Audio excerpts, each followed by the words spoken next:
ప్రధానంగా ఏదైతే ఈ బల్క్ డ్రగ్ పార్క్ తీసుకోండి, గ్రీన్ హైడ్రోజన్ ప్రాజెక్ట్ తీసుకోండి, ఇవన్నీ మంత్రిగా నేనున్నప్పుడు సంతకం పెట్టాను. ఇది టీడీపీ ఎందుకు క్రెడిట్ తీసుకుంటుందంటూ కూడా మాట్లాడుతున్నారు. ఏం సంతకం పెట్టాడు స్వామి? మంత్రిగా మళ్ళీ కంపెనీలు ఎందుకు రాలేదని అడుగుతున్నాను నేను. ఎందుకు మీరు శంకుస్థాపన చేయలే? ఇది ఎట్టుందంటే కియా మోటార్స్ ఎవరు తీసుకొచ్చారు మీ అందరూ బాగా తెలుసు. ఆనాడు కియా మోటార్స్ తీసుకొచ్చి చంద్రబాబు నాయుడు గారు అహర్నిశలు కష్టపడ్డారు. 16 నెలల్లో ప్రొడక్షన్ తీసుకొచ్చారు. వైకాపా ప్రభుత్వం అధికారంలోకి వచ్చిన తర్వాత ఒక ఈమెయిల్ సృష్టించి గతంలో రాజశేఖర రెడ్డి గారు ఈమెయిల్ పెట్టారు. ఆ ఈమెయిల్ వల్ల కియా మోటార్స్ వచ్చిందండి. ఇంకేం చెప్పాలి స్వామి? టీసీఎస్ కూడా క్రెడిట్ తీసుకున్నారు. మీరు చూసారో లేదో, టీసీఎస్ కూడా క్రెడిట్ తీసుకోవడానికి ప్రయత్నించారు. మేము తీసుకొచ్చి నేనే చంద్ర గారితో మాట్లాడి ఆయన ఆఫీస్కి వెళ్ళాను స్వామి. ఆయనతో 45 నిమిషాలు 1-on-1 నేను మీటింగ్ పెట్టుకున్నా. తర్వాత నా అదృష్టం ఏంటంటే చంద్ర గారు వాళ్ళు మొత్తం మేనేజ్మెంట్ ఇంపార్టెంట్ లీడర్స్ అందరిని పిలిచి నాతో మీటింగ్ పెట్టించారు తెలుసా.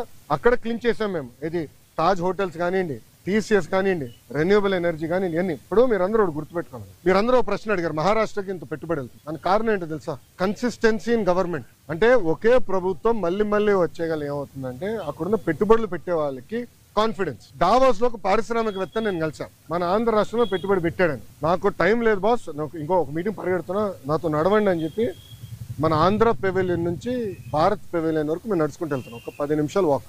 ఆయన అన్నాడు, నేను జగన్మోహన్ రెడ్డి గారిని ఇదే డావోస్ లో కలిసానికి ప్రయత్నించా, చాలా మంది అడిగా, కలవనని చెప్పాడు అన్నాడు. ఎందుకన్నాడు? మీరు తెలుగుదేశం పార్టీ హయాంలో పెట్టుబడులు పెట్టారు కదా అంటే, మీరు తెలుగుదేశం పార్టీ కంపెనీ, అది వరల్డ్ రినౌండ్ కంపెనీ, కనీసం వాళ్ళ సమస్యలు పరిష్కరించేదానికి గత ముఖ్యమంత్రి గారు కానీ ఇండస్ట్రీస్ మంత్రి కానీ కలవలేదు. నేను మంత్రి అయిన ఐటీ వాళ్ళతో మీటింగ్ పెట్టాను. వాళ్ళు కూడా చెప్పారు కదా మీటింగ్ లో, ఫస్ట్ టైం గత 5 సంవత్సరాలు ఫస్ట్ టైం ఐటీ ఇండస్ట్రీతో మీటింగ్ పెట్టేది మీరు ఒక్కరే అని. ప్రజలు కూడా ఆలోచించాలి. ఈ రోజు గుజరాత్ లో 5వ బీజేపీ ప్రభుత్వం ఏర్పడింది గుజరాత్ లో. దానివల్ల మీరు చూస్తే గుజరాత్ ఏమో స్పీడ్ గా అభివృద్ధి కార్యక్రమాలు ముందరికెళ్తుంది.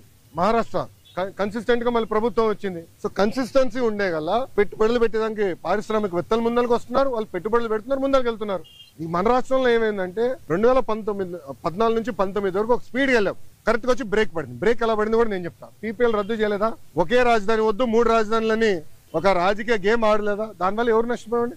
ఆంధ్ర రాష్ట్ర ప్రజలు నష్టపోయారు, ఉత్తరాంధ్ర ప్రజలు నష్టపోయారు, రాయలసీమ ప్రజలు నష్టపోయారు. దయచేసి ప్రజలందరిది గమనించాలా. అందుకే మన ప్రధానమంత్రి గారు కానివ్వండి, ముఖ్యమంత్రి గారు కానివ్వండి, నేను కూడా నా స్పీచ్ లో విశాఖపట్నంలో మళ్ళీ ఎన్డీఏ